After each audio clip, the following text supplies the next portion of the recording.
All right, so let's start. Okay. Good morning, afternoon, evening.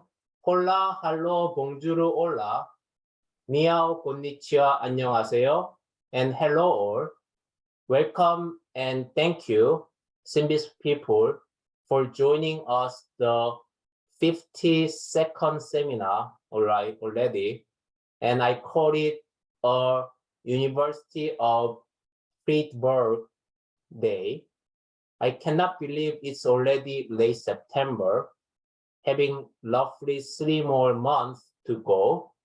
I have given more than 40 talks this year, and after I give 14 additional talks, after I chair and host 11 more SynBYSS seminars, we'll see the end of this year. Time really flies. Okay, it's my tremendous honor to introduce very briefly our pioneer speaker, Professor Wilfried Weber. He's a professor of synthetic biology at University of Freiburg, Germany. I'm not sure I pronounced the name correctly. He has contributed to synthetic biology field for more than a decade, leading the field. When I was the student and postdoc, I just follow his work. His work is fabulous. So I believe we don't need to, introduce him, because we all know him. And this is such a great honor to introduce him anyway. So thank you so much for your time today, even though the time zone is not that convenient today for you. And the virtual podium is all yours. And thank you so much again. Yeah, so good evening. So thank you very much, Jacek, for the kind introduction and for the honor of having me here today. So first, I would like to express my deepest gratitude to you for organizing the SynBYSS series. I see it as an enormous service to scientific community, not only to spread new scientific findings, but also to highlight the next generation of scientists that will be the future of this exciting field. So it really admires a huge effort from your side, and I'm sure it consumes a lot of your time. So thank you so much for this. I would have wished such a series like this existed when I was in my late postdoc phase 14 years ago. So it would have been wonderful to connect to the community like this.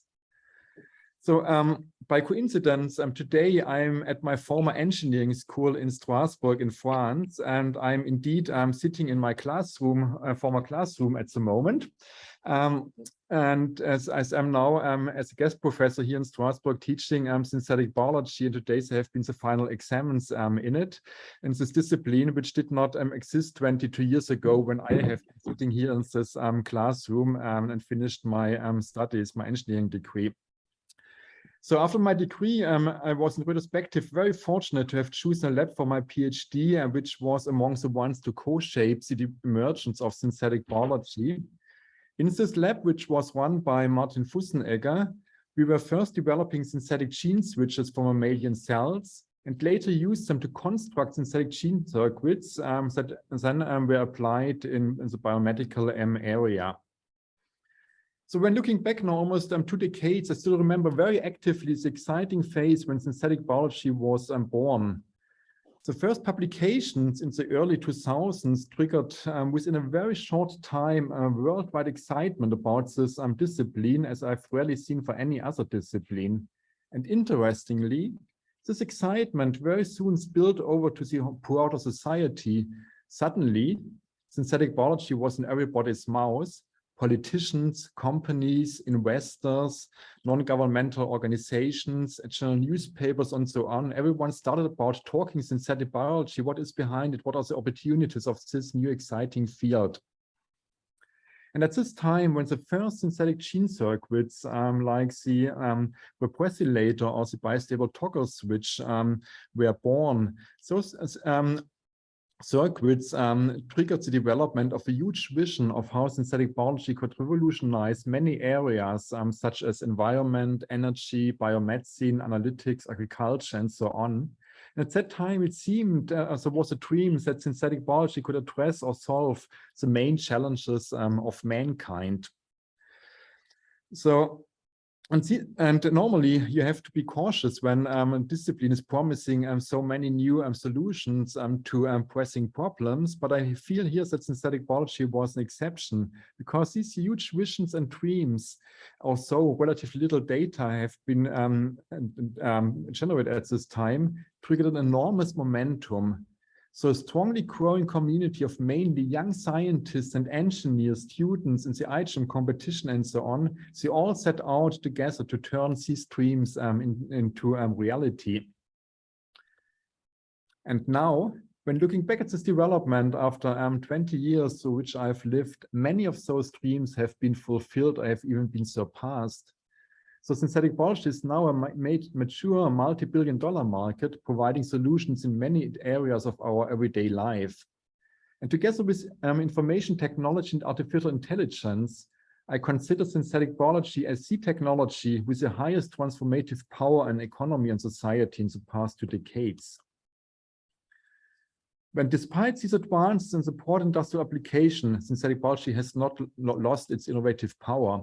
New concepts are constantly being developed, and the areas of possible applications are ever increasing. For example, more recently, synthetic biology is strongly entering into material sciences, making living materials which provide a sustainable alternative to materials in construction, in healthcare, in analytics, in textiles, and so on. A new area are developing with, again, huge opportunities. So in these already existing technologies and applications and support vision, I see the challenge and the opportunity for the current and next generation of synthetic biologists. So also there are many opportunities to work on current synthetic biology tools and to refine the applications. I advise to not necessarily take this rather straightforward path. I would like to encourage everyone to not limit your imagination in synthetic biology to the opportunities of today, but on its existing tools.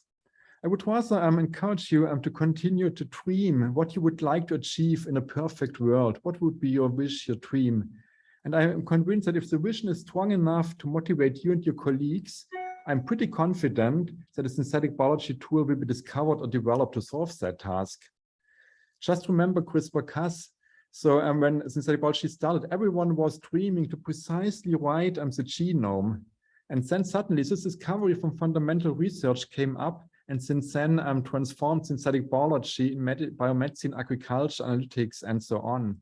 And I'm convinced that similar powerful discoveries and technologies will follow, given the multitude of biological components that have been brought up by evolution and then can now be also de novo generated or even improved by directed evolution and or supported by artificial intelligence. And in this spirit and with the encouragement to dream and go for synthetic biology, I would like to hand over to our rising staff today, Javier Santos Moreno, and I'm very much looking forward to hearing about his exciting research today. So it was a big honor to be here today and to introduce this talk. And yeah, would like to thank you very much again for this opportunity, Tesuk. Thank you very much. Thank you so much. I absolutely agree with you about what you mentioned. I mean, absolutely. I mean, when I saw your paper about mammalian genetic circuit, I was just say, wow. I mean, this is really possible. And then since that, I just dream. I mean, and then dream big. And why not?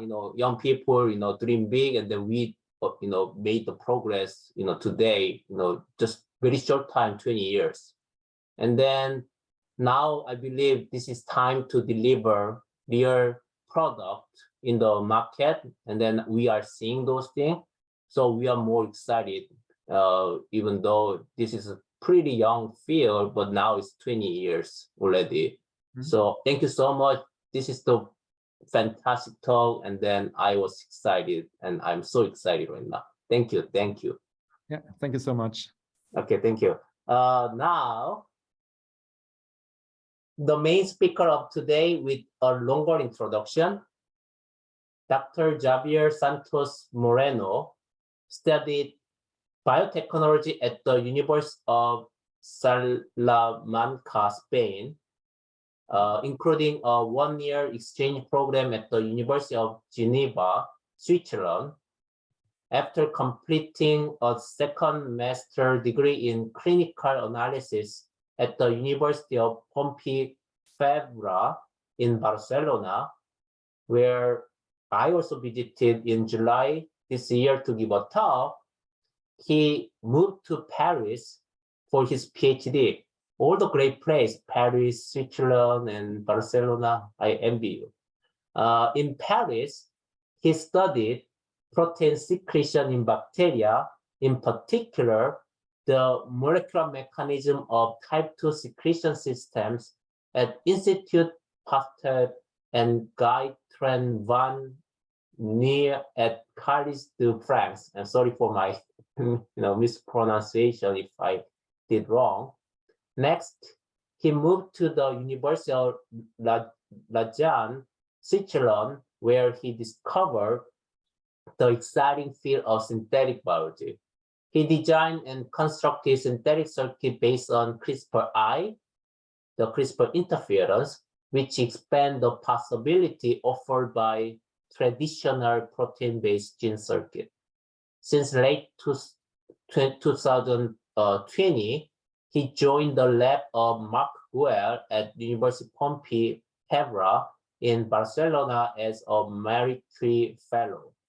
There, he tries to engineer the human skin microbiome for diagnostic and therapeutic application. I would say his future is bright, and he already contributed to the society a lot, and I wanted to see more from him. And thank you for your time, and please take it away. Thank you.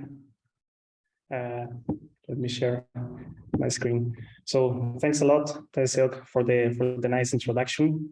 So yeah, today, well, as Taisuk said, I'm currently doing a postdoc in Barcelona in the lab of Marc Guel, but today I'm going to tell you about the work that I did when I was in Lausanne in the lab of Yolanda Charlie. And over there, I was working with, I was trying to design and build a CRISPR-based synthetic circuits. And this is what I'm going to tell you today. Okay, so we humans, we have always tried to control nature and living organisms. Early on, we started trying to control plants and animals. And then we have also realized of the huge potential of controlling microscopic world. And this is true for many applications, including human health or agriculture or biomaterials, just to cite some of them.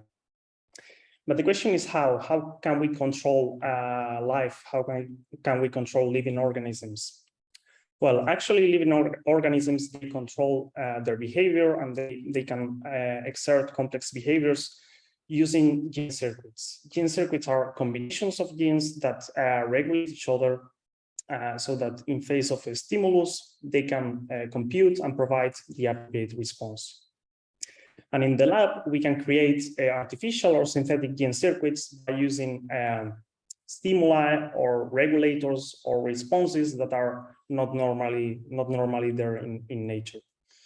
And people have created quite some different synthetic gene circuits. Some of them are just proof of concept circuits. Some others are applied circuits. And this is an example here of such an applied circuit, for example, where people engineered, the whole differentiation process from an iPS cell into a pancreatic beta cell. So this circuit, and also many of those that have been created so far, they are based on transcription factors. They use protein regulators for function, for implementing their logic. And those transcription factors, as I said, they are proteins, and as proteins, they have advantages, of course, but they also have limitations for building synthetic circuits. One of them, of course, is that proteins are difficult to engineer. It can also be challenging, especially when you want to build a large circuit, to find transcription factors that are fully orthogonal to each other, meaning that they don't cross-talk to each other. Also for the cells, producing proteins might be challenging, especially if you require them to produce them at high levels. And for all these reasons, it can be difficult to build large circuits using transcription factors. Luckily, nowadays we have other alternatives. We can, for example, use CRISPR or CRISPR interference as a way to regulate gene expression and to create synthetic circuits. I guess most of you know how CRISPR works. So basically, it uses a dead version of Cas9 that is unable to cut, but it can still bind the DNA. So if you target it to the proximity of a promoter, you can repress gene expression. And the specificity, as in standard CRISPR, is given by a short 20 nucleotide spacer sequence in the guide RNA. And because of the nature of CRISPR, it actually bypasses many of the limitations of transcription factors for building synthetic circuits. For example, they are very easy to engineer. All you need to do is to modify this 20 nucleotide spacer sequence. Also, there's an almost unlimited number of orthogonal guide RNAs that you can create. I mean, an almost unlimited number of orthogonal regulators that you can create. Also, for the cell, it's less challenging to produce RNA than to produce proteins, and for all these reasons, it's easier to build. Potentially, it's easier to build gene circuits that are larger using CRISPR than transcription factors. So the goal of my research was to actually explore whether CRISPR can replace transcription factors kind of in a universal way, you know, if it can generally replace transcription factors in synthetic circuits. Because actually there was some indirect evidence suggesting that this might not be the case, at least not for all the circuits. So as Wilfried mentioned, the first two synthetic circuits were published in the year 2000, which were the toggle switch, which is a bistable circuit, and then the repressilator, which is a dynamic circuit. It's a molecular oscillator. And then 13 years later, CRISPR was developed, and then people started to use CRISPR to build synthetic circuits, and they started building logic gates or combinations of logic gates. However, nobody had ever created this kind of important synthetic circuits using CRISPR. And we were wondering whether there was a reason behind that. Is it actually because it's not possible to use CRISPR for building this kind of circuits? And actually, there was some mechanism proposed for this reason, you know. So people were saying that the lack of cooperativity of CRISPR might prevent their use for building this kind of circuits. The thing is that transcription factors usually bind in a cooperative manner, and this generates the ultrasensitive responses that are needed for this kind of circuits to operate. But CRISPR is a monomer; it doesn't bind cooperatively, and therefore it doesn't theoretically couldn't generate this kind of ultrasensitive responses. Still, we were kind of skeptical, and we told to ourselves that that's the only way to know is to try it. So this is what we did. So our approach was to use E. coli and to combine modular components to create circuits that then hopefully would behave or would make cells behave as designed. Okay, so the first circuit we tried to build is a CRISPR toggle switch. A toggle switch is a bistable circuit, meaning that it has two stable states. In our case, one of the states is the on state or green fluorescence, and the other one is the off state or no fluorescence. So we implemented this circuit using CRISPR, using single guide RNAs, and then we were able to switch between the two states using AHL on one hand, which is the green or the on state inducer, and arabinose on the other hand, which is the off state inducer. And here you can see the behavior of bacteria carrying these circuits. You can see the percentage of green cells, and you need to focus on the solid line, which is the actual toggle switch. The other two are controls. And you will see that when we add the off-state inducer, which is arabinose, cells are non-green. and then we can remove the inducers and cells will remain non-green, meaning that they are stable in this state.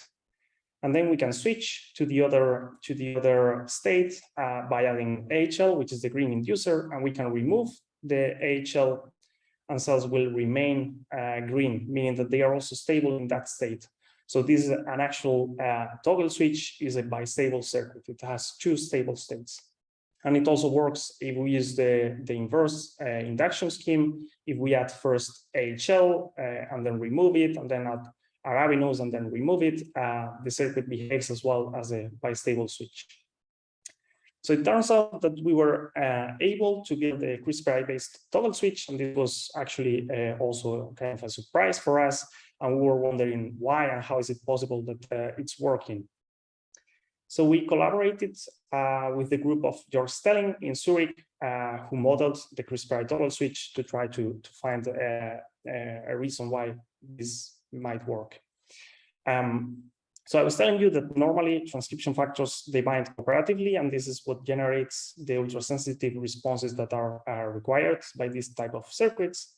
However, there are also other ways to generate ultrasensitivity, and one of them is by depleting the repressor. If you deplete or sequester a big portion of the repressor, you may also get this kind of ultrasensitive responses. And this actually turns out that is a plausible mechanism for CRISPR-I, because as you know, dCas9 first binds to the PAM sequence.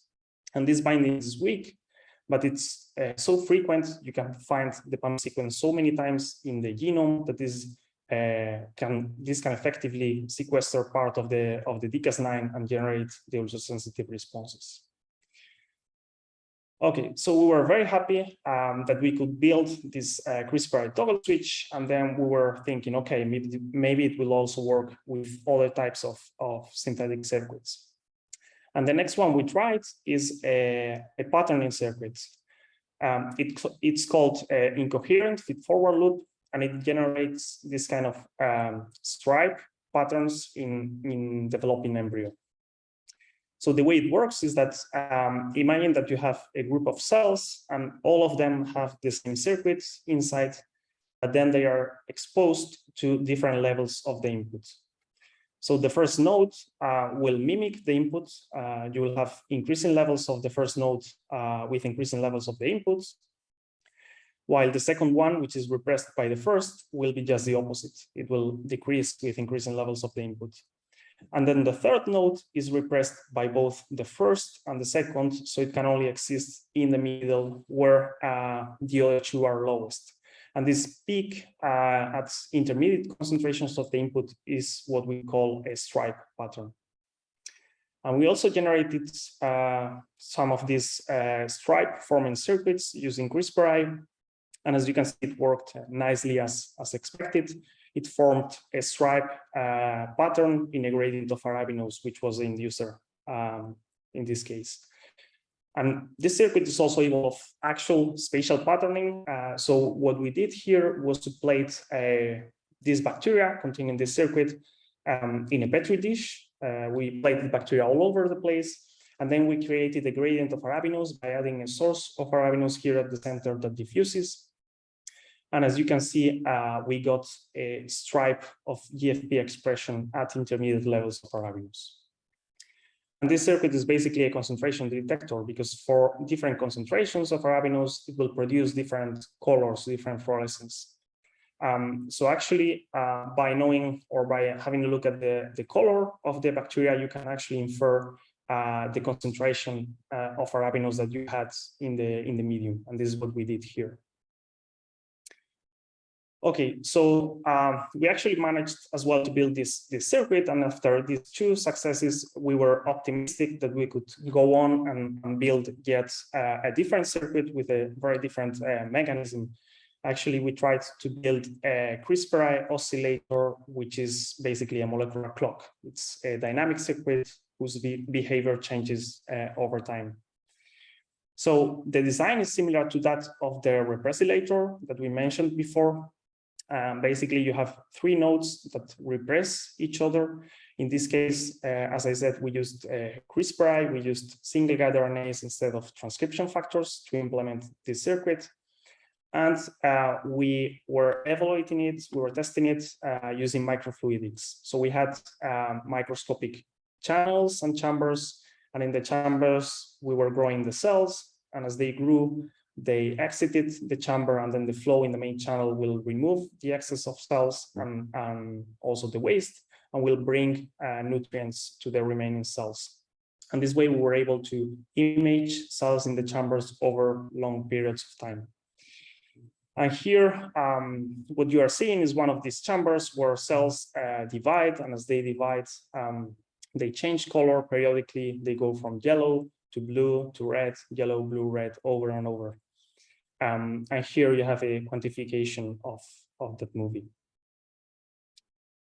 So we were also successful in this case.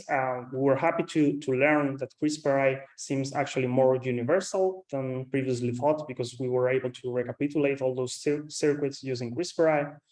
But we were saying that potentially it has also some advantages over transcription factors. And one of them is that you can scale up circuits and systems more easily. And we wanted to try that as well. So what we did is to produce and to have two stripe circuits within the same cell. And actually, it was pretty straightforward. So I took the design of the first stripe, and just by, I copy pasted it, and just by changing few nucleotides in the single guide RNAs, I could, create orthogonal guide RNAs so that each circuit behaves independently of each other. Of course, I also had to change the fluorescent reporter to be able to differentiate both. But as you can see here, they both operated as designed, but independently of each other within the same cells. And if you are wondering whether cells were happy or suffered from having two circuits inside, the answer is no. No matter whether we had two circuits in the same cell, or one of them, or the other one, or no circuit, all the cells were growing similarly. And it also works for not only for stripe circuits, but also for other circuits as well. Here, for example, we have a double inverter cascade combined with a striped circuit. And as you can see, it worked as well as designed. So overall, we were able to demonstrate that CRISPR, as I said, can be used as a general tool for synthetic circuit construction. And not only that, but it also offers superior advantages in some cases. And we actually benefited of those advantages of CRISPR circuits to address evolutionary questions in evolution. And this is what I'm going to talk about in the next minutes. So let's imagine that you have a genotype that produces a phenotype. For example, the genotype could be this incoherent feed-forward loop that I mentioned before, the one that produces a stripe phenotype. Well, in nature, it's often the case that there are more than one genotype that can produce the same phenotype. It's also often the case that those genotypes are somehow connected to each other, so that with a single mutation, with a single change, you can go from one genotype to the next one that still produces the same phenotype, and then with another single change to the next one, and so on. And then the group of these genotypes that are interconnected by small mutational steps and that all produce the same phenotype, we call it a genotype network. And it's a very important concept in evolution, as we will see. So we knew we had experimental data showing that this circuit here can produce a stripe pattern. And also from previous work, we had computational data showing that there might be also some other designs that also produce a stripe pattern. And those designs, they were connected to each other by small mutational steps, forming a network, a genotype network. So as I said, the concept of genotype network is very important because genotype networks provide robustness in face of mutations. Imagine that a genotype here undergoes a mutation that then changes it to another genotype here. This new genotype will still produce the same phenotype. So you will not lose the function, you will not lose the phenotype. or the mutation could go in another direction and produce yet another genotype that still produces the same phenotype, the same function. At the same time, genotype networks also favor evolutionary innovation. And why is this? This is because some genotypes in the network might be very close, just one mutation away from a new genotype that produces a new phenotype. And because this is a network, it means that not only this one can access the new genotype and phenotype, but also the other ones. By changing one step at a time, they can get to the new phenotype. And this is without ever losing the initial phenotype until the last moment. They can walk through, so to say, until the last moment where they switch function. So we say that genotype networks allow evolution to be conservative and progressive at the same time. Okay, so the concept of genotype networks has been proven experimentally for macromolecules such as RNA and proteins, but it has never been proven for gene circuits. And we thought that our circuits were actually pretty convenient to address this question, because on one hand, as I said, we had computational evidence saying that there might be other designs as well to produce the same stripe pattern. And on the other hand, our circuits were very modular, so very easy to modify and to play with. They were based on CRISPR, so they were very scalable. It was easy to add or remove new interactions.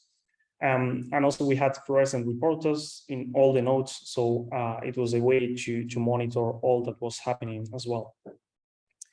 So the goal of this part was basically to try to build synthetic genotype networks of gene circuits as a way to experimentally prove their existence. Okay, so we started with this stripe forming circuit that I showed you before. And based on that, we generated a whole set of different circuits, all of which produce a stripe pattern, as you can see here. So sometimes the changes that we did were quantitative changes, they were parameter changes. For example, here we changed the strength of the single guide RNA to produce this circuit, or here we changed the strength of the promoter to produce this one. And some other times the changes that we introduced were qualitative changes, were changes in the design of the circuit or in the topology, as we call it, which is the case here, for example, in which we added an interaction here to create this circuit that also produces a green stripe. Or here, we added an interaction between these two nodes to create these circuits here. So basically, we managed to build a small genotype network of circuits that produce green stripes, as you can see here. But not only that, also with some of the changes, we were actually able to access novel phenotypes. And those novel phenotypes are blue stripes as opposed to green stripes. So with some of the changes, actually the roles of the blue and the green nodes were inverted. So that now it was the blue node that was producing a stripe, basically. And here as well, for the blue stripe phenotype, we also managed to produce quite some different circuits, all of which again produce the same phenotype. And again, the changes were sometimes parameter changes, for example, changing the strength of the promoter or the single guide RNA. And in some other cases, they were quantitative changes or topology changes in which we add or remove interactions, for example, here or here, where we get the maximum complexity, we get 6 interactions in total between the 3 nodes. And sometimes we realized that the changes had to be in the proper order, which is known as epistasis. For example, in this case, we had this circuit here that produced a blue stripe. And then we could make a first change A that keeps the same phenotype, and then a change B that again keeps the phenotype. However, if we do the changes in the reverse order, if we first try to do change B, then we lose the phenotype. So you could imagine if this was a natural evolutionary process, probably this path would be favored because otherwise the other one implies going through a non-functional intermediate. Okay, so overall, we had generated quite some circuits, some of which fall within one genotype network of blue stripe forming circuits, and some others form green stripes. However, compared to the total number of possible circuits, the ones that we built were pretty few, right? Because the possibilities of building 3-node circuits with between 3 and 6 interactions between the nodes, 6 single guide RNases were using, and 3 promoters, the total number of possible implementations was about 2 million. So in order to gain some insights into all those possible implementations, we again collaborated with Yves Tassoudi and George Stelling in Zurich, who modeled those networks. They actually modeled all the 2 million possible implementations. They modeled all the possible designs and all the possible parameters for those designs. And they saw that most of the designs actually are non-functional, about 80%. And then you have about 11% that produce a green stripe and 11% that produce a blue stripe. And also, thanks to the model, we had information as well on the connectivity of the different genotypes, right? So we could know which steps we needed or which circuits were connected to each other by small mutational steps. And thanks to this, we could answer an interesting question, which was, how does the genotype network look like? Is it a unique network, or on the contrary, it has subnetworks that are isolated from each other, meaning that you cannot go from, you cannot traverse, or go directly from one genotype here to one genotype here.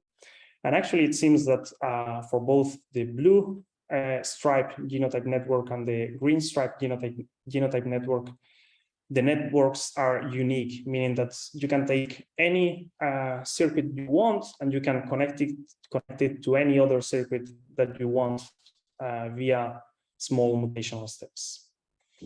And we also studied the evolvability of the circuits, meaning how likely it is that they get to a new phenotype, to a new function. And in this case, we defined 3 different categories. They could be either non-functional, meaning that they don't produce any stripe, or they could produce a blue stripe or a green stripe.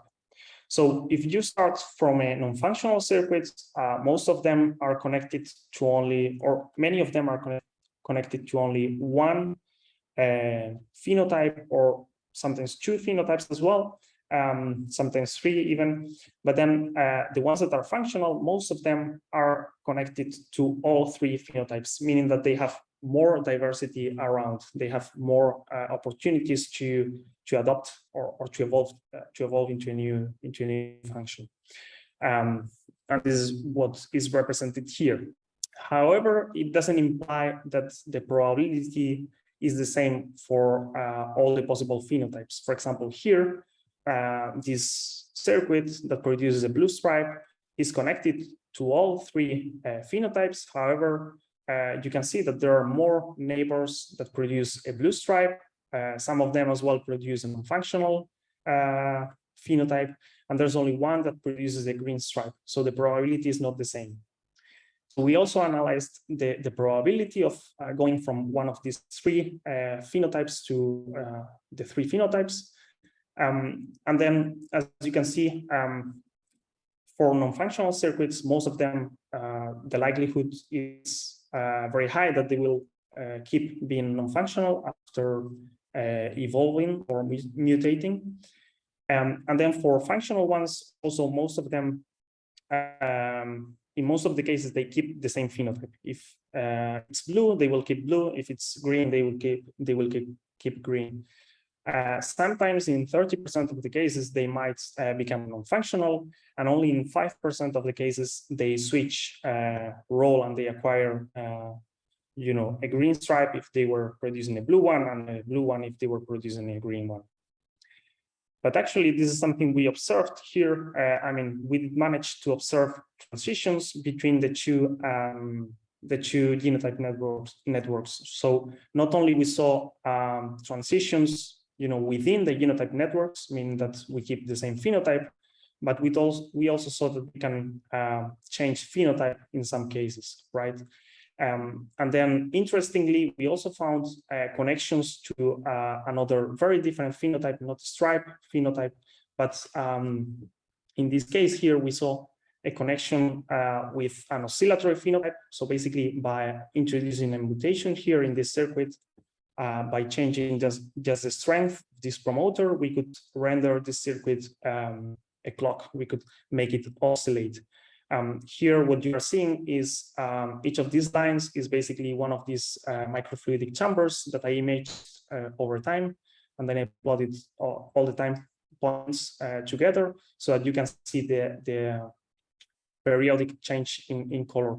So basically, for the oscillators as well, I was able to build a small genotype network of oscillators in which you can go from one to another, doing just one small change at a time.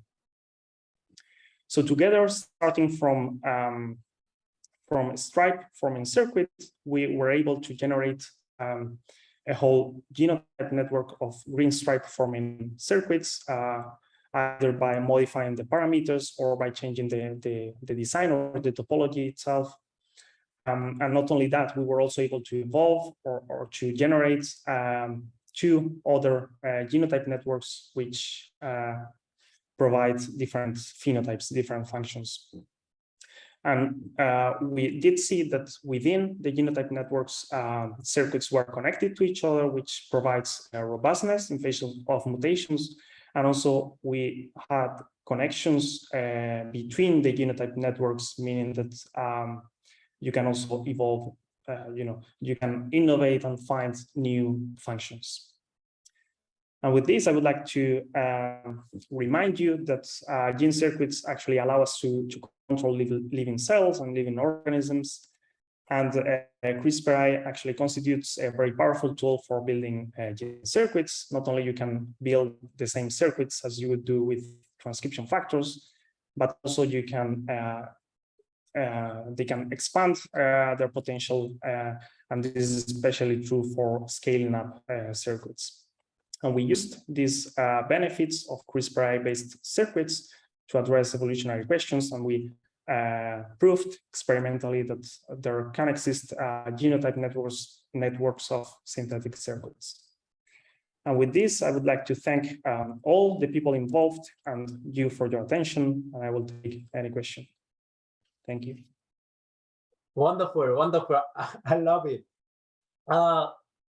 Wilfried, if you are still there, do you have any comment or question?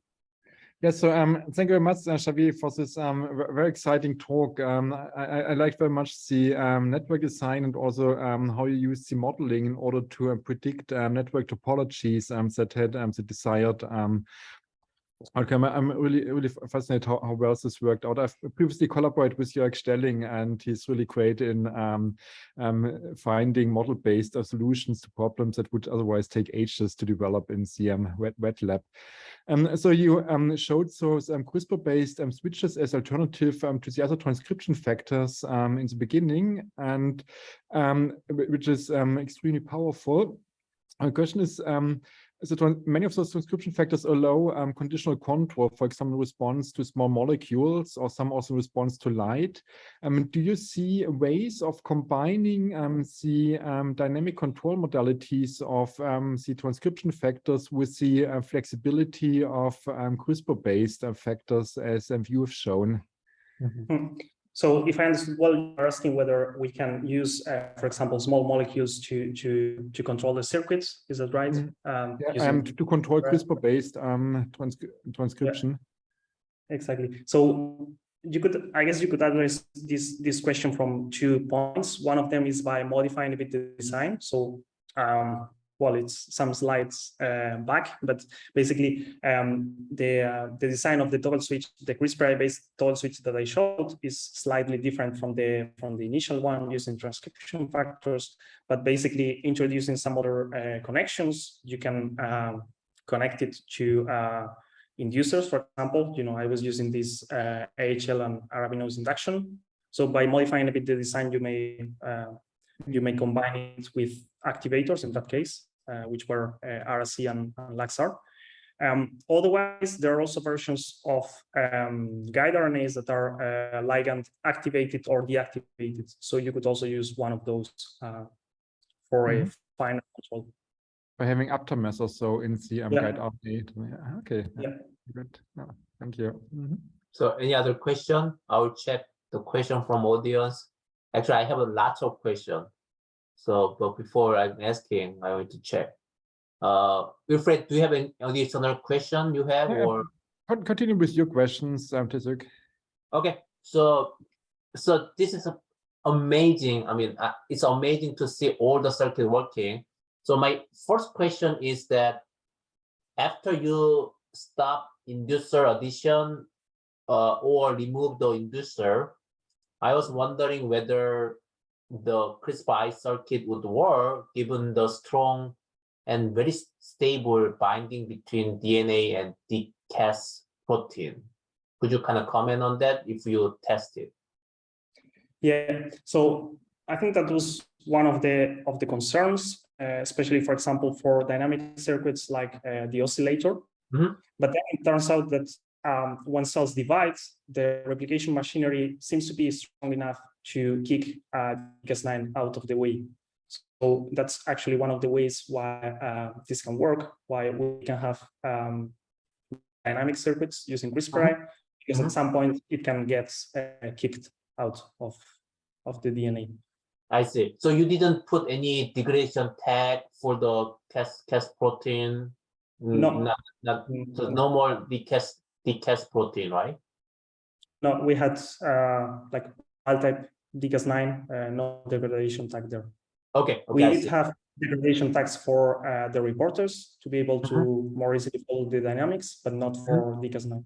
I see. That's wonderful. My second question is, given the time delay between circuit layers for your, the feed-forward, loop, those kind of thing, it would be very difficult to find the parameter set that give the right behavior. So could you kind of comment on this point? I mean, how you kind of, overcome, because to me, you kind of show, amazing data, and then I was so, excited, but I still wanted to know more about, because you briefly kind of mentioned that one. So I'm not sure which circuit you mean. So for example, you show the pattern formation, but for that part, for example, the first one is basically just one layer, but the other one is 2 layer, between the circuit regulation, because that kind of goes through the one depression and going to another depression, and then that time delay could kind of complicate, for the final, outcome. You probably already kind of tuned, but I just wanted to how you tune that circuit, using what type of tool. So in our case, we didn't really see any problem with the time delay.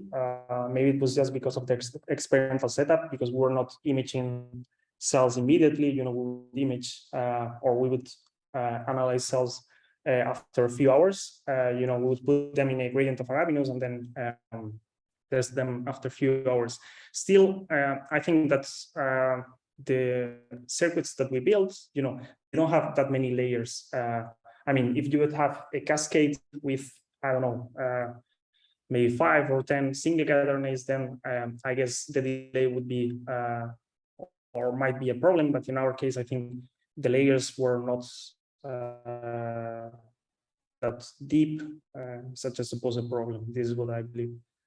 No, actually, my guess was because you use the CRISPR based circuit, and then because of that, you probably do not have longer time delay, because from the transcription, and because the only thing you need to have is the basically, because you didn't show the real circuit architecture, but my guess is you only need to have the transcription, not the translation, because you do not rely on the protein. So that because of that, you probably do not have the time delay that much compared to the other system. They only rely on the protein. That's kind of my guess, but I want to confirm my guess. Now I see what you mean. So yeah, basically, since you don't need to produce the transcription factor, you don't need to translate, to transcribe and translate. You only need to transcribe single guide RNAs. We were also thinking at the beginning that dynamics would be faster. Then it turns out, I mean, we didn't look deep into it, but it turns out that dynamics are not that fast. And I think this is also related to the previous question, in which for DCAS9 to unbind, you need cell replication. And I think the dynamics are therefore somehow limited, or the limiting step is the replication of the cells.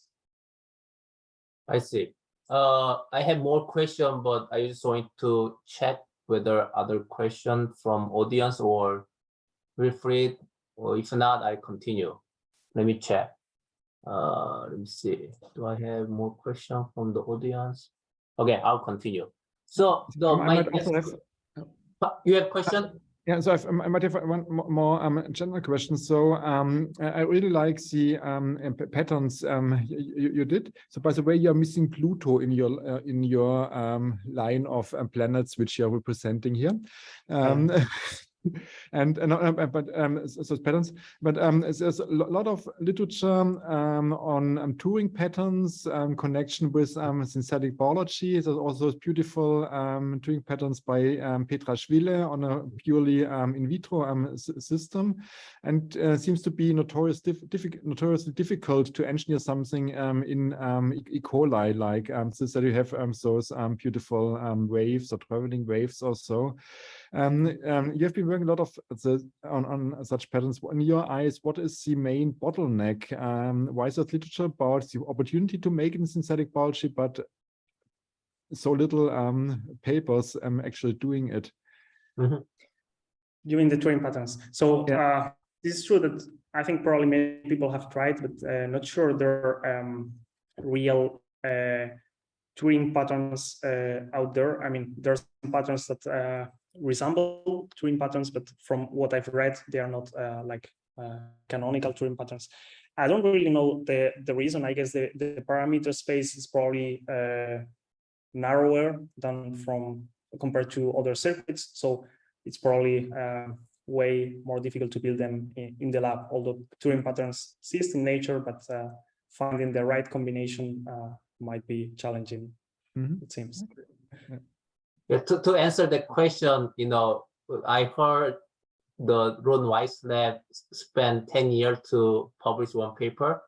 And then I heard much better work right now on the review, and that will be out sometime soon, or hopefully later. I don't know how, but I heard, I talked to somebody, and then the person said, don't say anything, because that is still, on the review. But we'll see the better one probably sometime this year or next year. I want to see that one. That's amazing work, I believe. Okay. Let me ask one more question. So I'm very interested to hear that the sequestration helps the function of CRISPR circuit. So have you tested the sequestration strengths by increasing the competing binding partner, number of the competing binding partner DNA? For example, by adding more copies of binding sequence to the cell. That might be kind of confirm, your observation experimentally. Yeah. So actually, this is something we tried at some point, but we didn't go deeper into that. So at some point we tried, as you said, having one extra binding site or two, but this was like the whole binding site, like the PAM plus the target for the spacer. But if I remember well, we didn't see that much of a difference. Here in the model, what the model suggested is that it's mostly the weak binding to the PAM, which is very weak compared to the whole binding, but very frequent, right? Because you have so many PAM sequences that's yeah, basically this is why it works. Testing this would be, of course, much more challenging because you cannot really add, or it will be difficult to add a significant number of pumps compared to the ones that are already there in the genome, right? Unless you have several genomes together. Interesting, interesting. My last question, a quick one.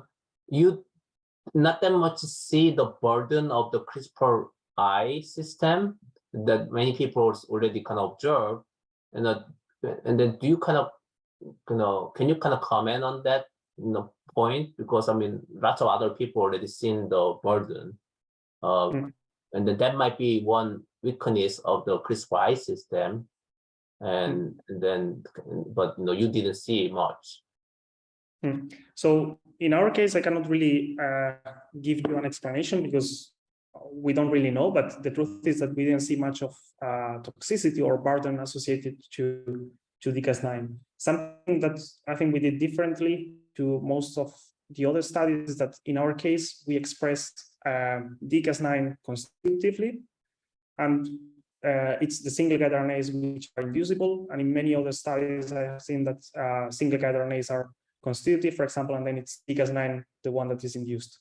So that's for sure a difference. I don't know whether this is what made it less toxic or less burdensome for our case. But, Fantastic. Yeah, thank you. I believe now I see the 11:01, so I want to conclude. If we don't have any other question, let me double check. Okay, so I'll conclude. So thank all for joining and staying today. We will meet again next week on September 29, Thursday, the same time, the same Zoom link. We'll have Professor Ramon Gonzalez, now from NSF, director, temporary director, and Dr. Avinash Manjula Basavana from Northeastern University -MIT. As usual, the follow-up informal chat will occur without recording. Please stay here if you are interested in chatting with today's speakers. And thanks. And I stop recording. Just give me 1 second. Stop.